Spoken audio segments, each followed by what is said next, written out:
Welcome to Billionaire Romance Audiobooks. Please subscribe to this YouTube channel. It helps more than you know and is the best way to stay up to date on our latest releases. When you subscribe, you'll also get notified when we release new videos.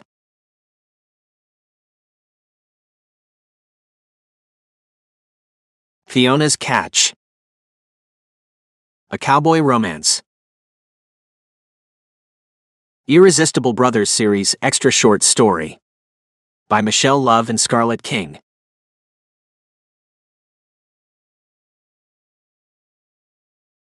Colin.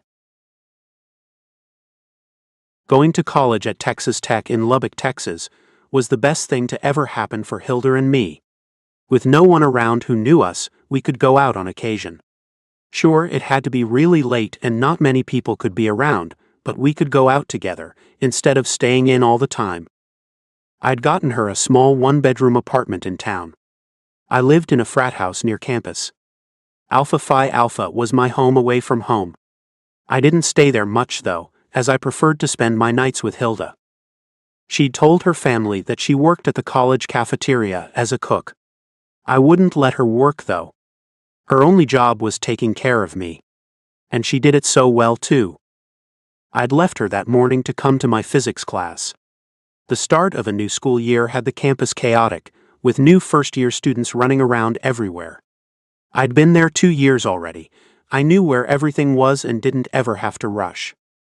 Turning a corner in the main building, I ran smack dab into a dainty blonde who cursed with the impact. "Oh darn. Sorry."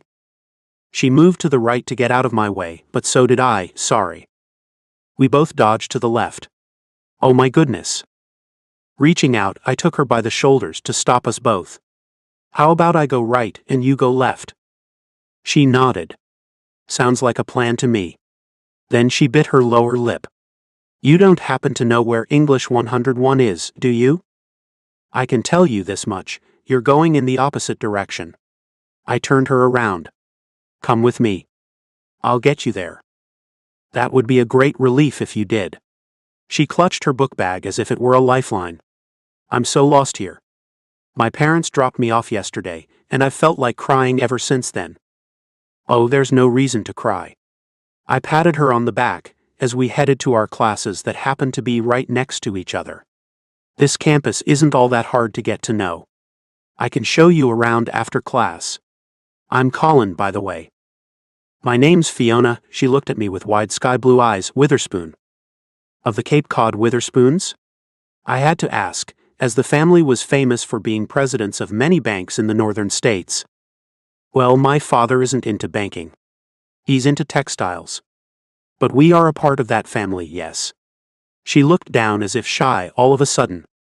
"And your last name is?" "Gentry." I wasn't trying to impress the girl, but I thought she might be interested in knowing about our ranch. "My family owns Whisper Ranch in Carthage. Have you heard of it? We supply beef to most of the North." "Are you kidding me?" she asked with a smile. "Your ranch's name is on almost every package of meat my family buys. What a strange fate meeting you, Colin Gentry. Funny that we both know of each other without really knowing of each other." I laughed a bit as we arrived to our classrooms. "I'll be in that room there. If you wait for me when your class finishes, I'll show you around. That way, you won't get lost for the rest of the day. Or you could just walk me to my classes, Colin." She sighed. "I wouldn't be opposed to that at all.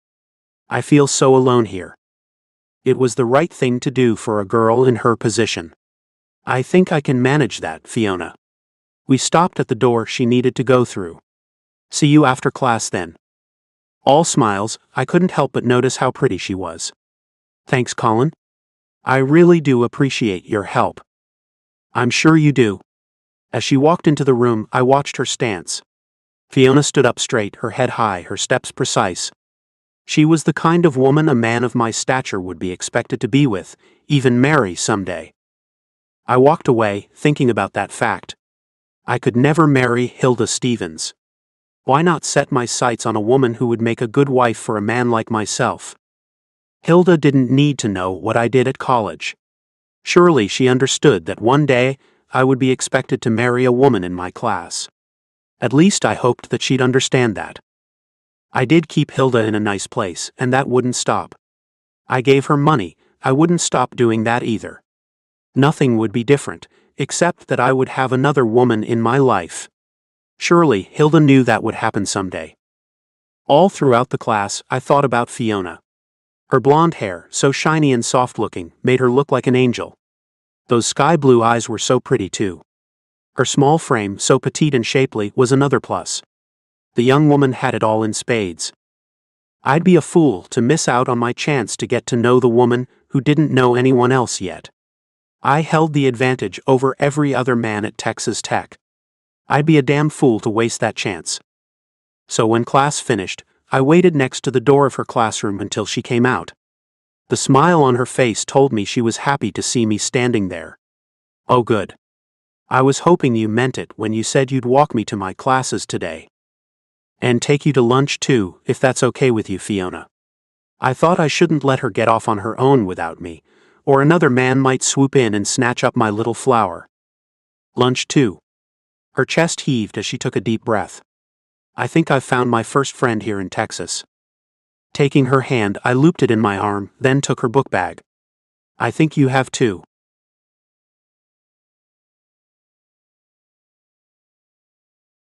Fiona. His dark hair had curls upon curls. His eyes were as blue as the Atlantic Ocean. His hands were as large as platters. And his attention never left me. Colin Gentry was all man. From his tall stature to his muscular build, I knew he had more strength than any man I'd ever known back on the East Coast. We walked hand in hand down the pathway that led to the lecture hall. I had a biology class, and the professor had a speech to give us. I'm not at all excited about this next class. I'm free. I can sit in on the lecture with you. He leaned in close, whispering in my ear, if you want me to. The way his warm breath tickled my ear made me giggle. Oh, Colin, I'd love it if you came with me.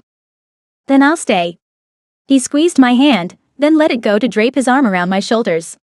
I like hanging out with you, Fiona. This last month has been a blast.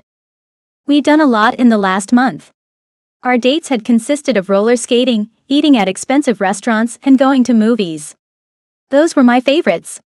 We'd had our first kiss at the movies. His lips touching mine had sent shivers running through my entire body. No one's kiss had ever done that to me before. The only thing I didn't care for was what had happened after that kiss. He'd asked me if I'd ever been kissed before. When I laughed and said, of course I had, he got distant, moody, and quiet for the remainder of the movie. But when we walked out of the theater, he was fine again. I didn't want to ask him why he'd acted that way. I didn't want to spoil the rest of our evening. Here you go, Fiona. Colin held the door to the lecture hall open for me. I went in before him. Thank you, Colin. Before I could find a seat, he took my hand, pulling me to sit in the back with him. Let's stay back here. In all honesty, I didn't get much of what my professor had to say, as Colin's hand on my thigh made it hard for me to concentrate. And after class, when we walked to lunch, he pulled me behind an ancient oak tree. His lips pressed against mine, then he pulled them away and asked, Fiona, I need you to answer me honestly. Even if it's something you're ashamed of, please tell me God's honest truth. Okay? His finger moving along my jawline made me feel dazed. Sure, Colin. I'll answer you honestly. What is it? Fiona, I like you a lot. I'm falling for you hard. I know it's only been a month, but I've got to know if you feel the same way I do. He licked his lips as he stared into mine. Of course I feel the same way, Colin. I wouldn't spend every available minute with you if I didn't like you a whole lot. I couldn't out the smile off of my face, I was so happy. Good. He kissed me again, then pulled his mouth away from mine as he looked into my eyes. Now the real question. Have you ever been with a man before? You know what I'm asking, right? In a biblical sense? I asked to make sure. He nodded. Yes. My cheeks heated with embarrassment. No, Colin. I have never been with a man that way before. I've dated in high school, nothing serious though. But no more than that. You have kissed a man before. His lips formed a straight line. How many men have you kissed, Fiona? Crossing my arms over my chest, I didn't like being asked such a question. It wasn't as if that should matter in the least. How many women have you kissed, Colin? He held up 2 fingers. Now you tell me your number. I've got one more than that. And that is including you. Is your number including me? He nodded. I can't say I'm thrilled with your number. I can't say that it should matter, Colin. I'm not a child. I have been through adolescence. I dare you to find another woman who hasn't kissed a man before now. I knew I wasn't the primmest young woman in the world, but I wasn't promiscuous in the least. I don't want to find another woman, Fiona. I'm quite happy with you. He kissed me again, hard wanting, pinning me to the tree. My body went hot, and my hands moved up his muscular arms to hang around his neck. When our lips parted, both of us breathed heavy breaths. He leaned his forehead against mine. I felt as if we didn't have to say a single word about that kiss. It meant something. It meant we were moving forward. Do you have something else you'd like to ask me? I whispered. He reached into his pocket and pulled out something. Then he slipped it on my ring finger. This is only a promise ring, Fiona.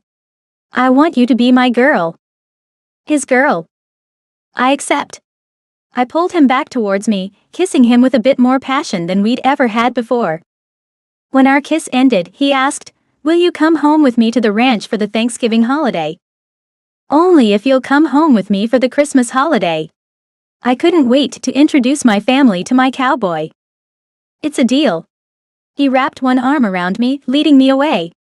Pulling my hand up, he admired the heart-shaped ring he'd put on my finger, then kissed it. My girl. Wow. Yeah, wow.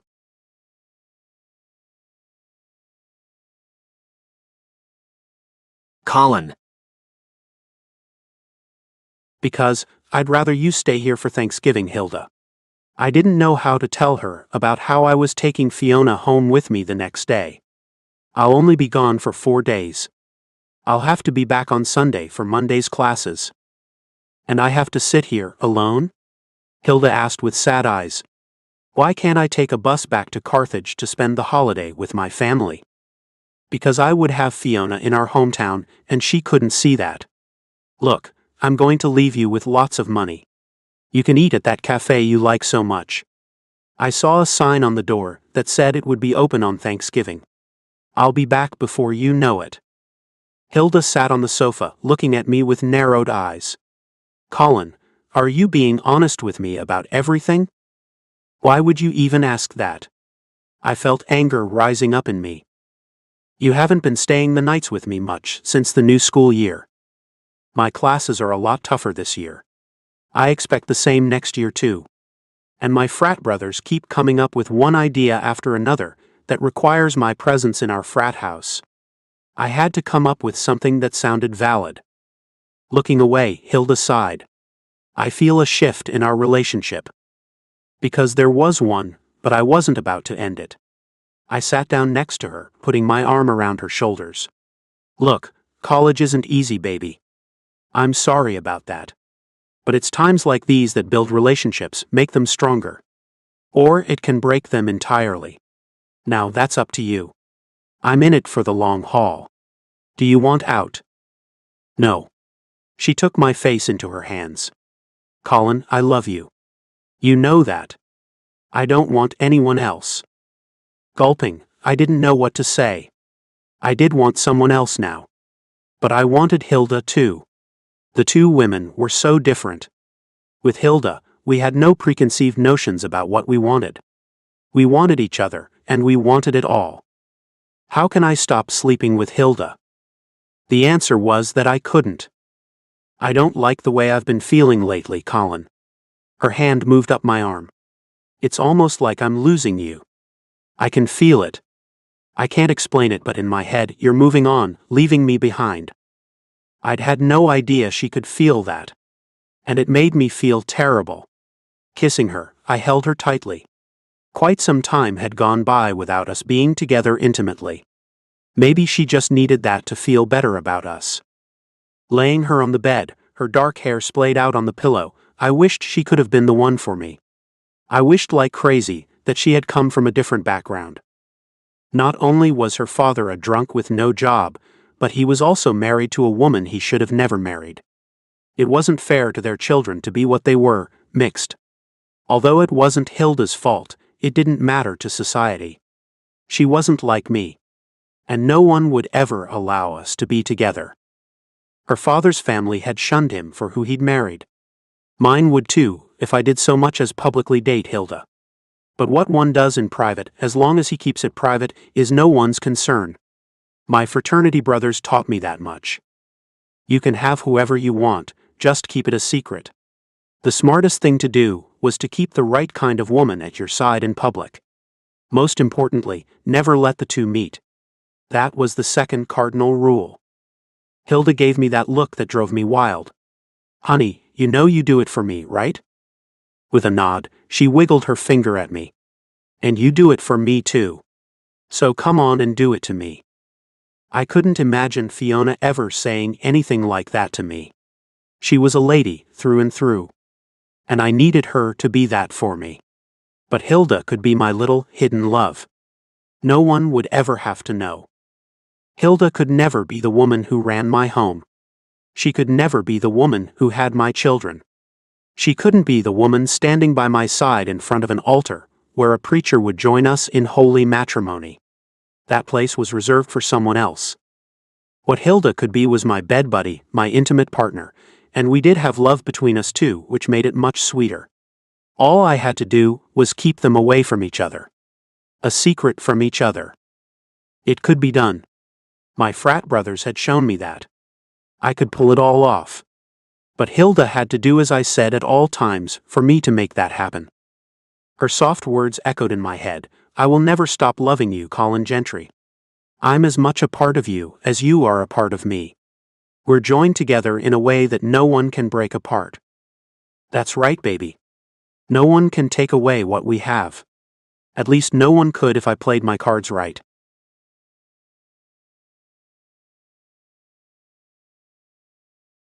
Fiona. This is gorgeous, Colin. He drove up the long drive to the ranch house. Cattle were everywhere. So many cows and bulls. I've never seen any up close before. This is amazing. Glad you like it. He pulled up in front of a large whitewashed wood frame home. Here's my family casa. It's the original house my father built when he bought this ranch. I was born in this very house. I was born at home too. Only my family home is a bit different than this.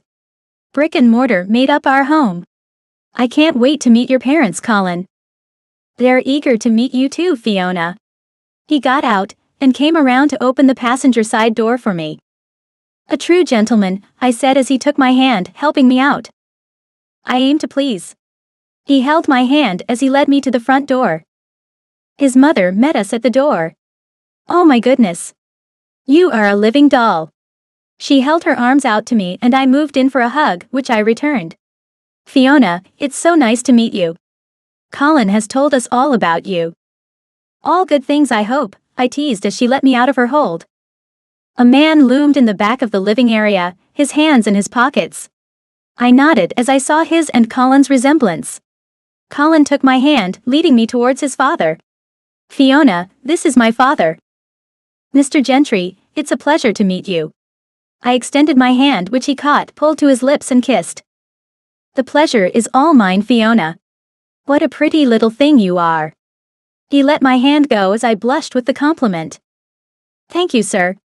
I leaned into Colin as he put his arm around me. This ranch is beautiful. And this house is lovely too. Colin's mother came up behind us. Thank you. I made all the curtains myself. She pointed to the cow skins that adorned the wood floor. And my husband and Colin made the rugs that are all over the house. How quaint. I knew my mother would die before allowing any part of a dead animal on her floors. But this wasn't Cape Cod, this was a Texas cattle ranch. I should have expected as much. And I knew I would have to give my parents the heads up about the things they would find in Colin's home, if things ever went so far that they should all need to meet. Colin's mother took my attention. Come with me, Fiona. I'll show you to your room, so you can leave your things and freshen up. The ride from Lubbock to Carthage is a long one. I'm sure you'd like a little time to yourself. And Colin has some things his father would like to discuss with him. I had no idea we'd be separated so soon. Well, okay. Colin, come get me as soon as you're done. With a kiss on my cheek, he said, I won't take long, I promise. You just freshen up. Okay. As I followed his mother, my travel bag in my hand, I looked at the pictures on the walls.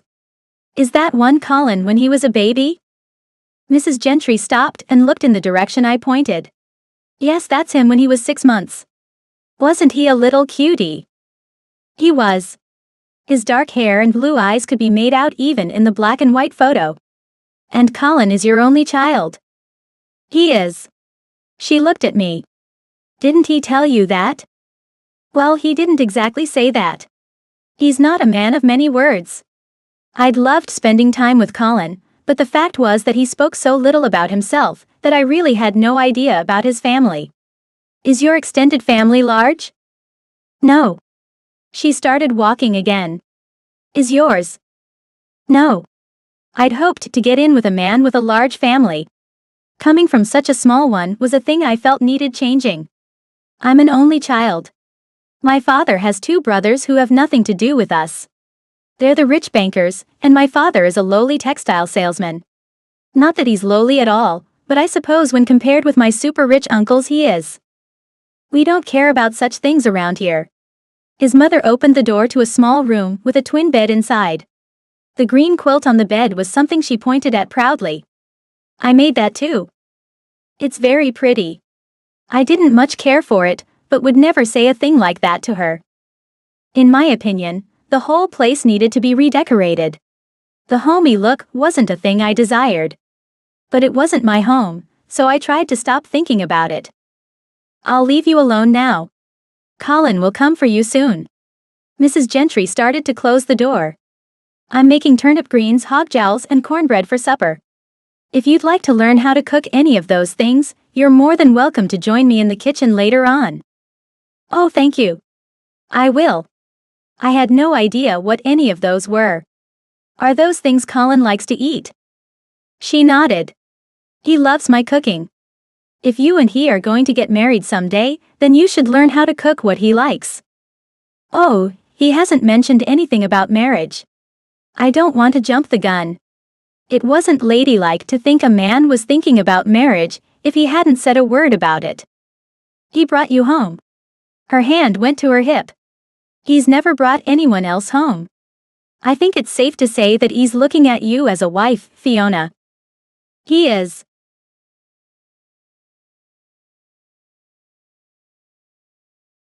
Colin.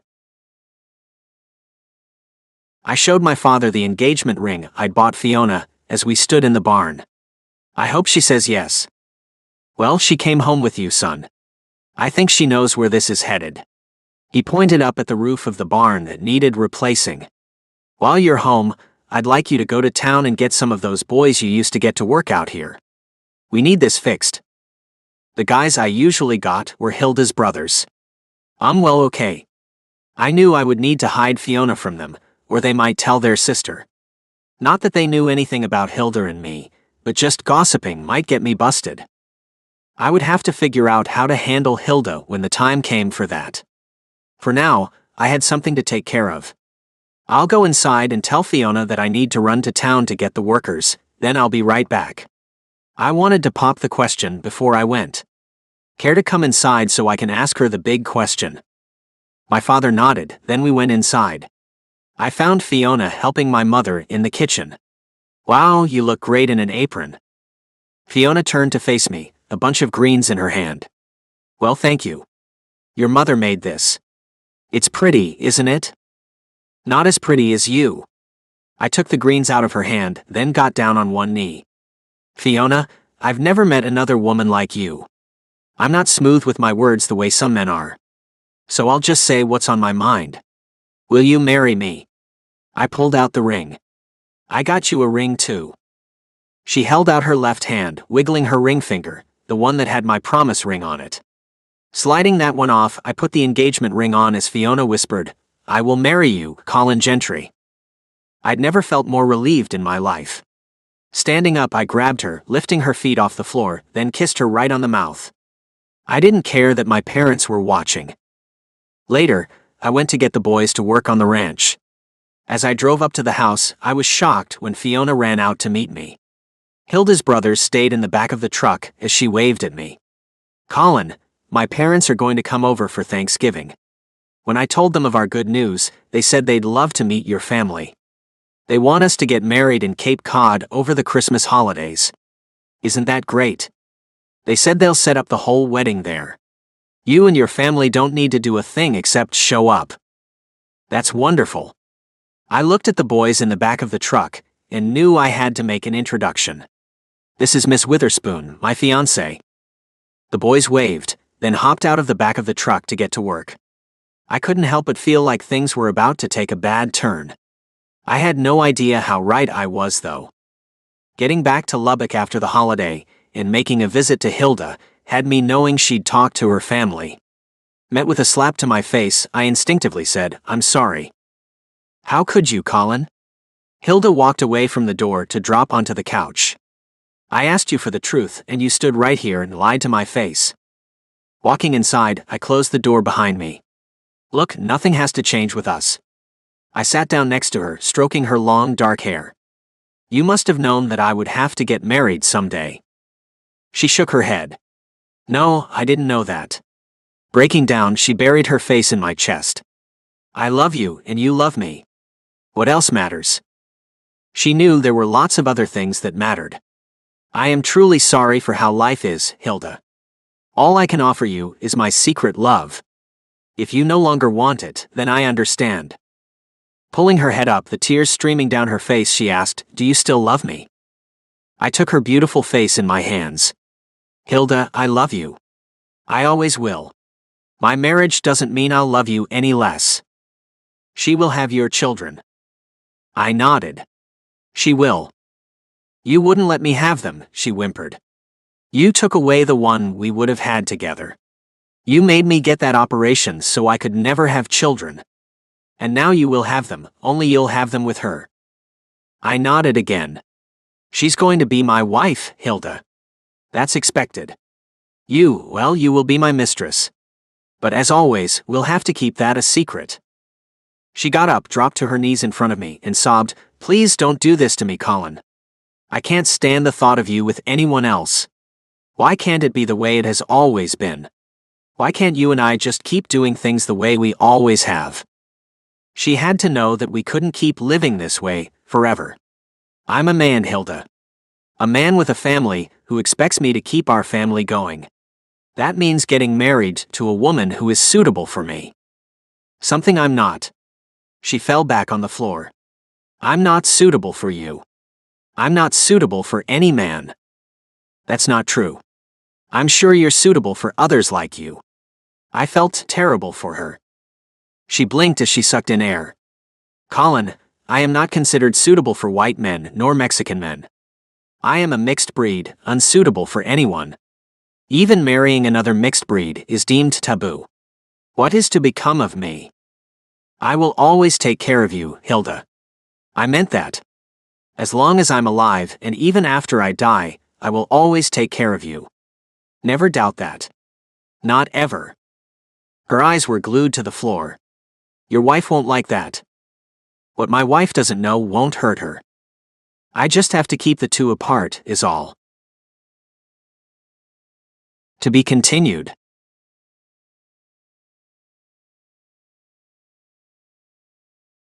Sneak peek for his revenge. Chapter 1.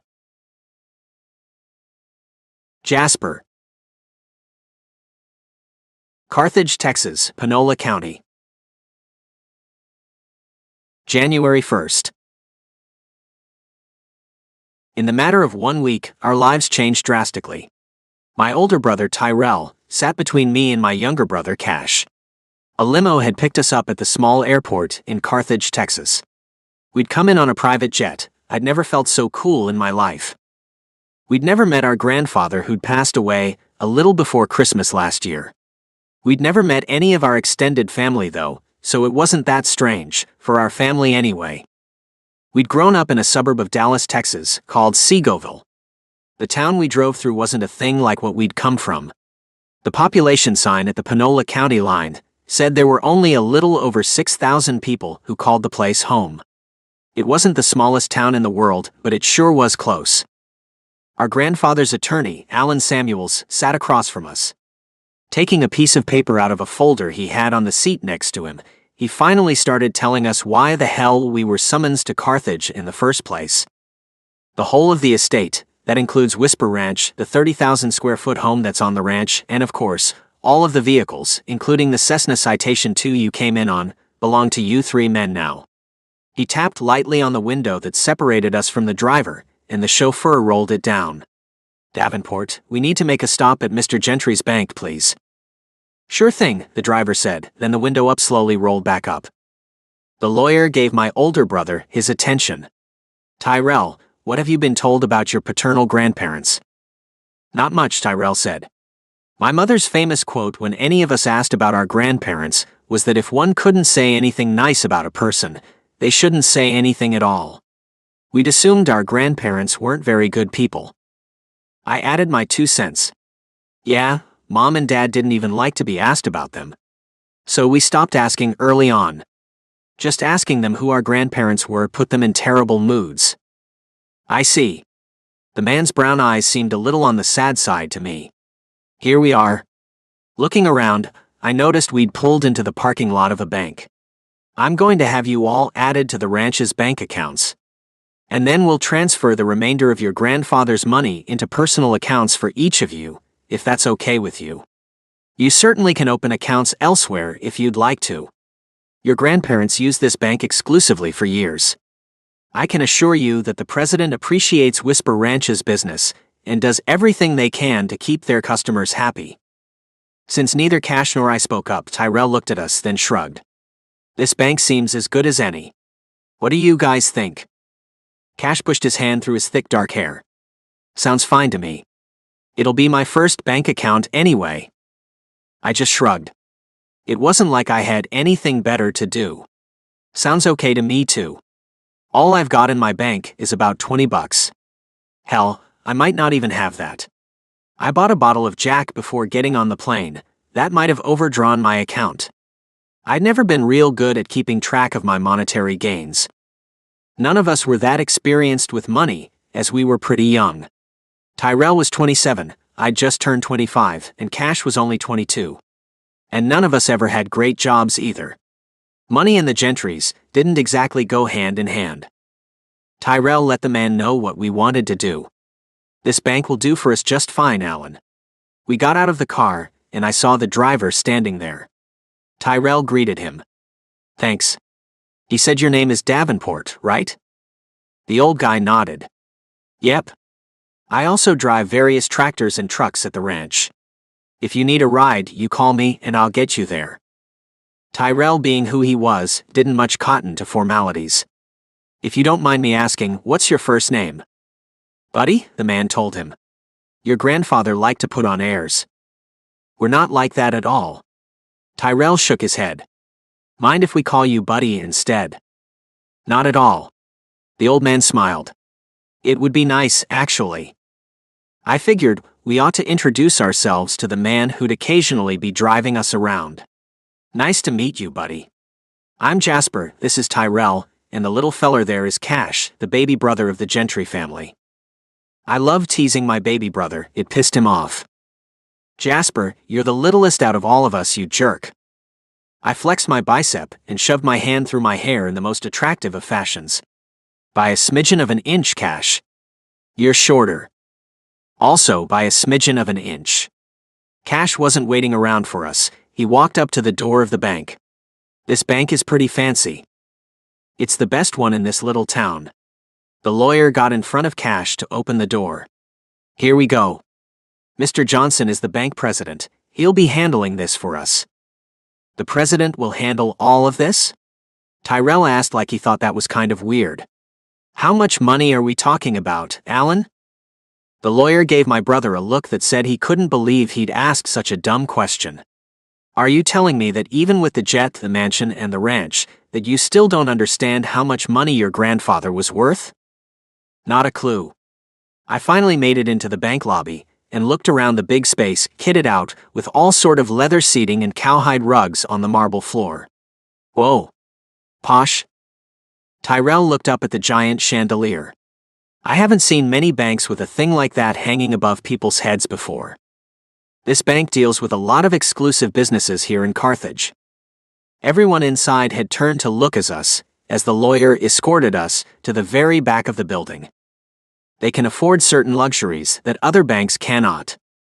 We went through a door, and a woman jumped up from behind her desk. Hello, gentlemen. You must be the Gentrys. Tyrell reached out and shook her hand. Tyrell. I gave her a nod. Jasper. Her face lit up when she looked at Cash. Then you must be Cash. He shook her hand. Yep.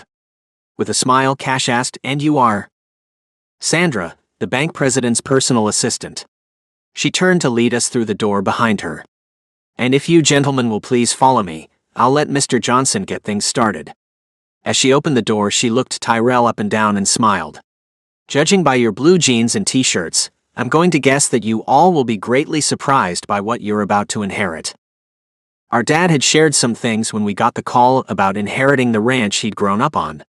He'd said not to get our hopes up, that we'd get much more than a headache from the massive debt he was sure our grandfather had gotten himself into. Mr. Johnson rose from his desk as we entered his large office. Gesturing to the many seating options, he said, Bryce Johnson, at your service, gentlemen. Please take seats anywhere you'd like. Can I offer you cigars? They're Cuban. Or a drink, perhaps. I've got a 30-year-old scotch that would be perfect for this occasion. The three of us sat down on the nearest couch as Tyrell got right to the point. Okay, Bryce. We're pretty sure this ranch is swimming in debt. And we're not even close to being ranchers. Our father's advice was to find a buyer for it and move on. Cash gave Tyrell a look that could kill. I'd love a scotch, Tyrell. Let the man handle this meeting, will ya? Scotch for everyone then, Mr. Johnson said, and his secretary hurried away. So, Alan hasn't filled you all in on things? I have. Not the exact numbers, but I've told them about everything they now own. The lawyer made a long sigh. They don't seem to get it, Bryce. In no time at all, the woman returned with our drinks. Here you go, gentlemen. Enjoy. We each grabbed one, and just by the smell alone, I knew I held something expensive in my hand. A hell of a lot of hoopla, don't you think? I asked before taking a sip. You're all worth it, the woman said as she took a seat. Mr. Johnson handed us all papers as he explained, I'll let the numbers speak for themselves. After reviewing the sheet, Tyrell said, Not sure how to say this number and not sure I understand what it even means. Our father told us there has to be built-up debt. The numbers didn't make sense to me either. Mr. Johnson just laughed out loud. Whisper Ranch is one of the most profitable businesses this bank deals with. What you are each looking at is your third of the money that Colin Gentry had in his personal accounts. He handed another paper to Tyrell. And this is what's in the ranch account. I'd never seen a more confused expression on my older brother's face. If I'm seeing this right, the ranch is worth millions. You're not seeing it right, Mr. Johnson said. Look again. Oh, thousands. Tyrell just wasn't getting it. Cash did get it though. Tyrell, the ranch is worth billions and we've each inherited $15 billion. Still unable to believe it, Tyrell said, Dad said there'd be more money to pay out than we'd get.